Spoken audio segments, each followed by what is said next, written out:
everyone, welcome back to the channel and welcome to the third video in the Tokyo Disney Resort tips video series. I've been doing a bunch of videos on tips for Tokyo Disney Resort. I did one already on transportation and when to go. I did another one on shopping and eating, and this video today is about rides and parades. The first tip I want to give you guys is about maps. Now, when you enter into Tokyo Disneyland or Tokyo Disney Sea, you will see that there are maps which you can just pick up. There's usually two documents. There's the map document and there's the document that has all of the show and parade times and stuff, some stuff about the seasonal stuff which is going on in the parks at that time. The big problem is all of those things are in Japanese, which makes it very hard for us to read. To get an English map, you have to go to guest relations. Now, this was the situation when I was there. It might have changed now, but I had to go to guest relations to get my English map. Now, the problem is when you go into guest relations, there's usually a very long queue to actually talk to somebody. Don't worry. Go into guest relations and somewhere there will be a stack of maps and showtime schedules in loads of different languages, and then you can just pick up the English version if English is your preferred language, or whatever version you want to pick up. But don't wait in the line. Just find out where the maps are and just go there. In one of my vlogs I sort of show this. It's the first Tokyo Disney vlog, and so yeah, check that out and you'll be able to see exactly where they are. The next set of tips is all to do with Fastpasses. Now, Fastpasses at Tokyo Disneyland are a little unique. Not quite as unique as the Fast Plus situation that they have at Walt Disney World. In Tokyo Disneyland and Disney Sea, they do have the old Fastpasses, so like the little tickets that you pick up from the ticket machines outside of the rides. They have those old style Fastpasses, but they have a major difference. The major difference with the Tokyo Disneyland Fastpasses is you can hold multiple Fastpasses at a time, and this is super key to remember when you go. So in the other parks around the world, usually when you pick up a Fastpass ticket, it will give you a time to return by, and you can only get another Fastpass ticket if the time on your Fastpass ticket that you're holding has expired, or you go and ride the ride in that Fastpass allotted time. So as soon as you've used it, you can then go and get another one. In Tokyo Disneyland, this is not the case. In Tokyo Disneyland, you can have multiple Fastpass tickets at a time. And how you do this is when you go to get your first Fastpass tickets, go up to a ride, put your ticket in, it will give you the Fastpass ticket back.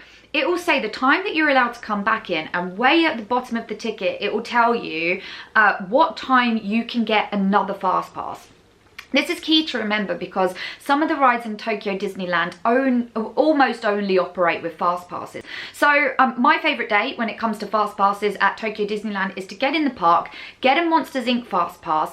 Even if that is way late in the afternoon, you'll see at the bottom of the Fastpass it says you can get another Fastpass at this time, which will usually be around midday or 1 o'clock in the afternoon. And then I'll go and get my other Fastpass at that time. So the key tip is just remember, you can have multiple Fastpasses, read the information at the bottom to find out when you can get your next one. So let's talk about the best rides that you can get Fastpasses for. So I was talking about Monsters Inc. just now, and Monsters Inc. is really the best ride to get Fastpasses for in Tokyo Disneyland. It's almost like Monsters Inc. queue system is designed for Fastpasses. Their standby line really does go very slowly, so you really want to have Fastpasses for that one. The others that are really popular with Fastpasses are the Winnie the Pooh ride, probably because it's the best ride in the park, and I'll talk about that a little bit later. And also the mountains. The mountains are always very popular for Fastpasses, so big recommendation to get some for those. There are some which do have Fastpasses which aren't so necessary, like the Haunted Mansion has Fastpasses at Tokyo Disneyland. I don't think it's so necessary to get Haunted Mansion Fastpasses because they have a continual load. That's a continual loading ride, right? So the Haunted Mansion ride, people are continuing loading on it all the time, so the queue goes very quickly. So I wouldn't bother getting Fastpasses for that. In Tokyo Disney Sea, you have a similar situation to Tokyo Disneyland. They have one ride that is very, very popular for people to get Fastpasses with, and that is Toy Story Mania. So if you want to ride Toy Story Mania, the best thing to do is as soon as you get to the park early in the morning, rush straight over to Toy Story Mania and get your Fastpass for that. And then after that, you can get all your other Fastpasses as soon as you're allowed to when it says on your ticket that you can get your next Fastpass. A few other good ones in Disney Sea are the Indiana Jones ride. Wait, I have to check what it's called. Oh, I can't. Indiana Jones, it's the Crystal Skull. It's like Journey to the Crystal Skull, Journey of the Crystal Skull, the Crystal Skull ride. Anyway, the Indiana Jones ride in Tokyo Disney Sea is another one to get Fastpasses for, as well as my favorite ride of all time, which is Journey to the Center of the Earth. So yeah, make sure you get a Fastpass for that too. So cool, let's chat about parades and shows. In Tokyo Disneyland, they have two parades, two standard parades, and they are Happiness is Here, which is their daytime parade, and they have the Tokyo Electric Light Parade Dreamlights, which happens in the evening. Happiness is Here is a standard daytime parade. It's got a super catchy song, which I still cannot get out of my head, even after leaving Tokyo for such a long time. And the floats that they have there are phenomenal. So I've seen a couple of parades. Recently I saw the daytime parade festival, Fantasy Festival, the one in Walt Disney World. And I have seen a summer parade in Disneyland some time ago, which didn't really blow me away. I love Happiness is Here in Tokyo Disneyland. The floats are incredibly elaborate. They've got great animatronics on it, loads of moving parts. If you like the daytime parade in Walt Disney World, the festival Fantasy Festival, if you like that one, you'll like Happiness is Here. It's a great parade. They also do a really cute bit with the cats from Aristocats, because Marie from the Aristocats is really popular in Tokyo, so there's a really cute bit on that too, which I really love. If you go in a very high seasonal time, so like the Frozen Fantasy time in winter when they have all the Anna and Elsa stuff out, or during Christmas, or I think Christmas, I'm not too sure Halloween has a special parade, but Christmas definitely does. There will be some parade just for Christmas, or just for the Frozen Fantasy, and some other times dotted throughout the year, maybe an Easter parade or so. So they will happen more, they're sort of smaller parades that happen a couple of times throughout the day. They're worth seeing. I saw an amazing Christmas parade when I was there in November. But just check the time schedules to find out what they're like. They're smaller floats, but it's really quite cool to see some of the characters in their Christmassy outfits. And I saw a really amazing Beauty and the Beast float where they had Belle and Beast with a Christmas tree that looked like it was made out of stained glass windows. It was really amazing. Now, although I love Happiness is Here, the Tokyo Electrical Light Parade Dreamlights is definitely my favorite parade in the Tokyo Disney Resort. And this is because the lights on this thing are just amazing. They are just so fantastic. The Electric Light Parade, which does the rounds out in Walt Disney World and in Disneyland, the one that keeps going back and forth between both parks, that's a very dated parade now. It's got a lot of nostalgic value for me, but I understand it is very dated, but I still love the original Electric Light Parade music. Now the Tokyo version has taken the Electric Light Parade music, mixed it up with some other songs as well, and they provided their own floats. And because it is a much more recently built parade, it's actually a lot more tech savvy. I've got two amazing floats which I love from this particular parade. Actually, there may be three. Yeah, three. So there's the Cheshire Cat float. There's a huge Cheshire Cat float which Alice rides, and the Cheshire Cat float keeps going in and out of being able to be seen. So it's sort of, the lights turn off around the cat, so it looks like it's sort of like disappearing as it goes along the parade route, which is really quite amazing. Flashes every so often and then it completely comes back into view.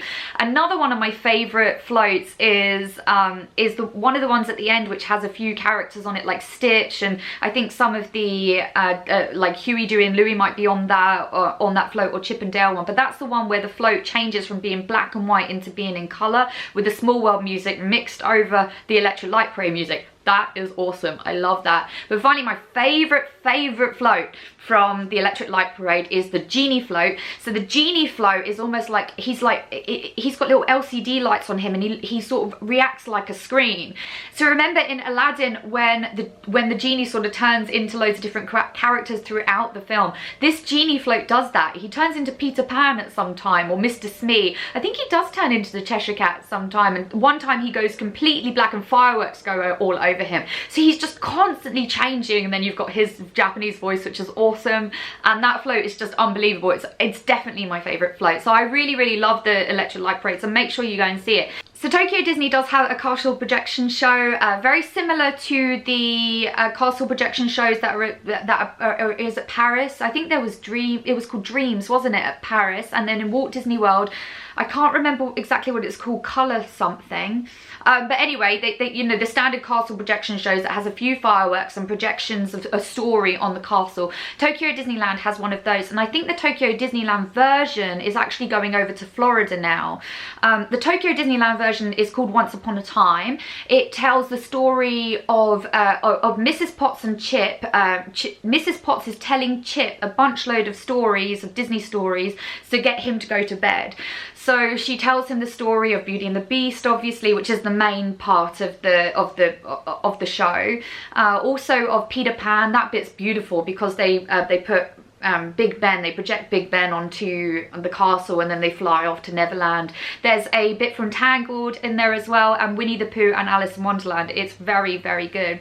The interesting thing about the Once Upon a Time show though is although anybody can stand and watch it, you will notice at Tokyo Disneyland that they put out a bunch load of chairs, in sort of like bleacher style chairs, out in front of the castle for people to watch the show. Those seats are ticketed, and how you get tickets for those seats is actually very, very strange. Disney actually has a lottery system to distribute tickets for people sitting in the bleachers, and how they allocate these is they ask all guests that want to watch Once Upon a Time and sit on the bleachers to go to a dedicated room which is in between Space Mountain and the sort of Autopia Raceway ride in Tomorrowland.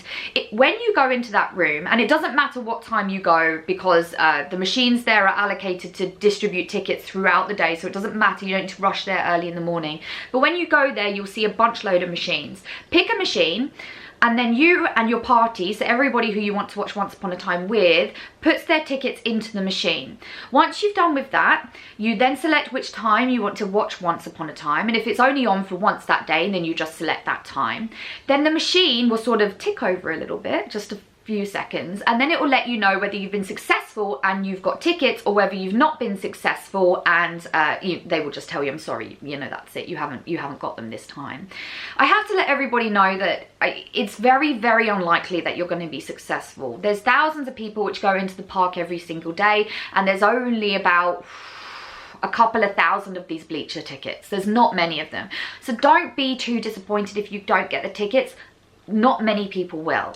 But you can still watch Once Upon a Time from the bit just behind the bleacher section.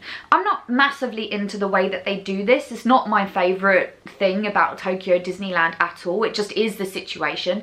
I've got bleacher tickets twice, I think, in all of the times that I went there.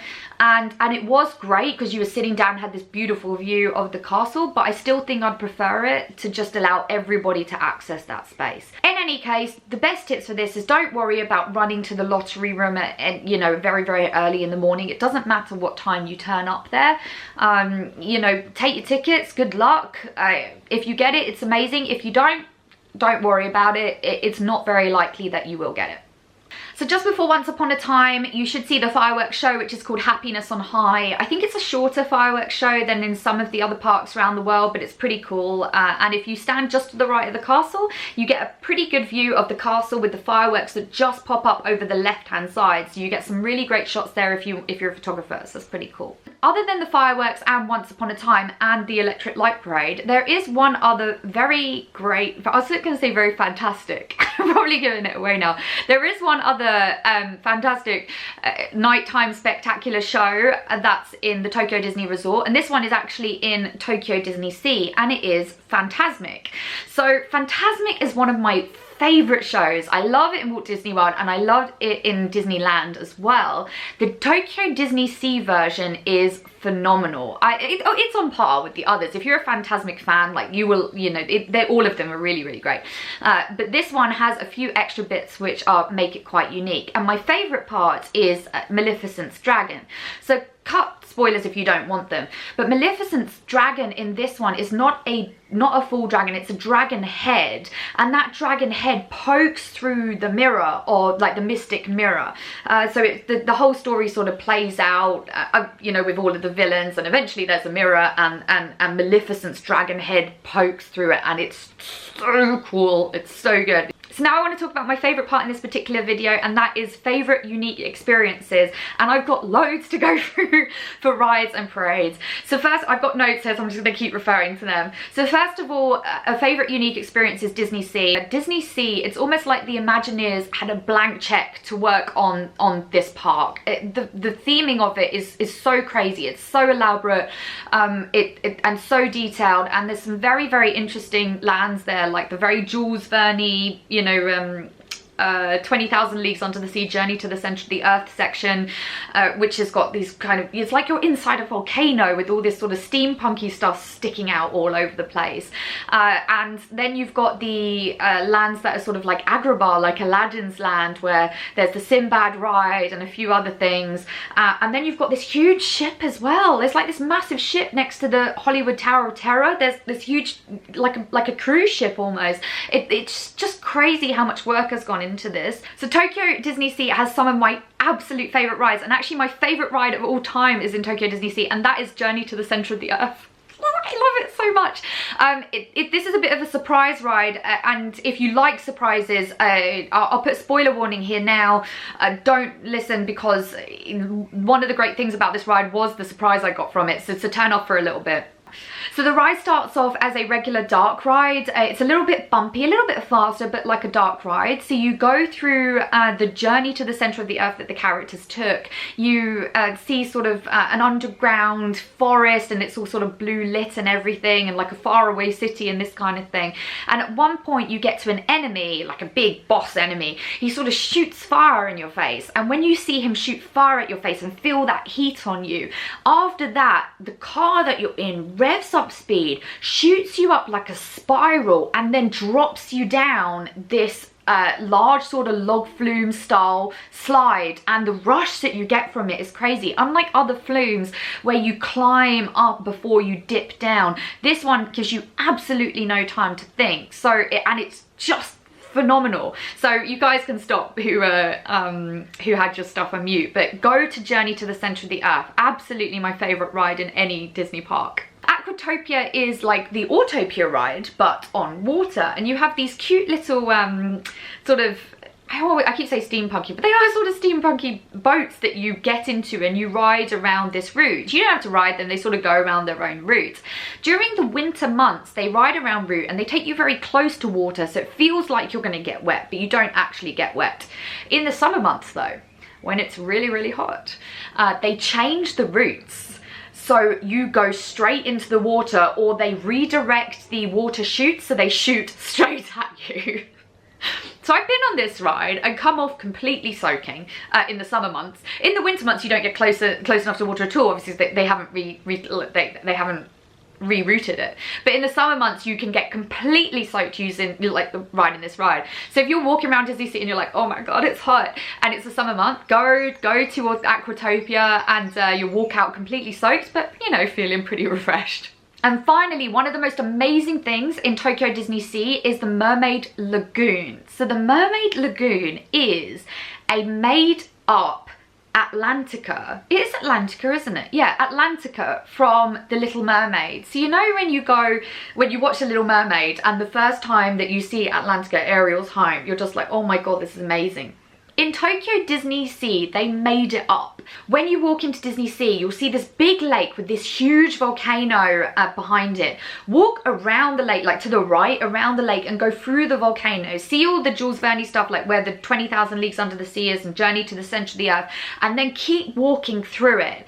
When you pop out the other side, you will have the Atlantica mock-up, the Mermaid Lagoon area on your left-hand side. It will be sitting there and it will blow you away. It's so beautiful, and you just think, my god, I can't believe this even exists. It's just, it's so crazy. It's actually a hit and a miss for the rides that are in there, because that Mermaid Lagoon is actually made for little kid rides, so it's got rides that are particularly suited to children, but just go in there, because just to look at it is so phenomenal. The detailing is amazing. You can see a statue of King Triton and with his dolphin cart thing, and there's Sebastian there, and then you sort of curve down into it and you're under the sea. Like, it feels like you're under the sea. There's like sort of like seaweed and stingrays and what are they called, jellyfish, like popping up all over the place. And then you follow this route round by the theatre, by all the cute little rides for kids, and then into an area that has a humongous quick service restaurant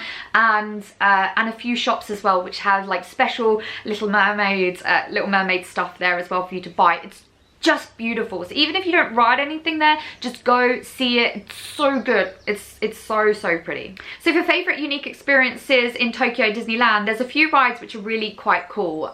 So first of all, I'll just touch on Buzz Lightyear's, it's not called Space Ranger Spin. Let me check what it's called. So it's called Buzz Lightyear's Astro Blasters in Tokyo Disneyland. Buzz Lightyear's Astro Blasters is more like, I think, the Disneyland Paris one. So it's not, it doesn't just have circle targets, it has triangles, diamonds and squares, and they light up. And if they are lit up, you get more points than when they are not lit up. I prefer this version, but I know some people prefer the Walt Disney World version, but I don't know. I prefer this one, and it's nice because you can take the guns out of their holsters rather than just shooting from them being attached to the buggy. The Jungle Cruise is in Japanese in Tokyo Disneyland, but don't let that put you off, because the people that do it are hilarious whether you can understand Japanese or not. And also the Jungle Cruise in Tokyo Disneyland has been recently updated, and it has a bunch of new features which I haven't seen in other parks, although I think probably some of them have them by now. So here's another spoiler alert if you don't want to know. First of all, they have a section where the lion is watching over that sleeping zebra, and they play the Lion King music in the background, which is quite weird when I first saw it, but then I thought actually this is pretty cool. Also, they have a section where they enter into a sort of Cambodian Thai style temple, and there's a little bit of magic that happens when you're in there, which is pretty amazing. Now probably the two best non-mountain rides in Tokyo Disneyland are the Winnie the Pooh ride, Pooh's Honey Hunt, and Monsters Inc. I'll start with Monsters Inc. Monsters Inc. is a dark ride with an interactive element. I talked about this in one of my vlogs. What you do in Monsters Inc. is you go through the Monsters Inc. sort of land, I guess, with and you have a little torch in your hand. Now the story of the ride is Boo has gone missing and you're trying to find her using this torch. You have to shine the light on every Monsters Inc. helmet that you see. You shine it on the little M symbol on the helmet. If you make a hit, that monster that you've shined it onto will do something interactive, or something interactive will happen in the environment. So that's a really cool interactive ride. I really like interactive rides like Buzz Lightyear, so I'm glad they have another one there. It's really cute, very popular, definitely do it. It's quite a new ride as well, so it's super shiny, and it's also really cute. It's got a sweet ending. But my favorite ride in Tokyo Disney Park, and probably my second favorite ride of all time, is Pooh's Honey Hunt. Now Pooh's Honey Hunt is very similar to the Winnie the Pooh ride that's in Walt Disney World, but much better. I know this might be a little bit controversial, but it's much better, and it's mostly because it's a trackless ride. The cars are trackless, so they follow the route, but it's almost like they're driving themselves. And in each set of vehicles, you get 3 vehicles in a set. The vehicles take a different route around the ride as they go. You go through a room which is Pooh's Blustery Day, so the Blustery Day room where sort of Pooh is being dragged around everywhere on a balloon. You see poor Eeyore's house collapse, and Owl's house is being dismantled, and Rabbit's like, oh my god, what's happening? And so that's pretty cool. After that, you see Tigger, and you go into a room to sort of interact with or do something with Tigger. Now, spoiler warning if you don't want to know, because this is the best part of the ride.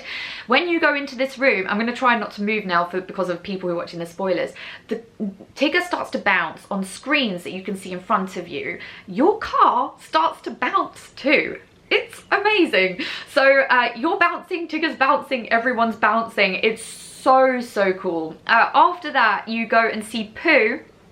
Sorry, spoilers over. After that, you go see Pooh, and he starts dreaming of Heffalumps and Woozles, and then you go into the Heffalumps and Woozles room. I must admit, when I saw this at Walt Disney World, I was a bit disappointed with the Heffalumps and Woozles room because it just seemed like a bunch of cardboard that was flipping back.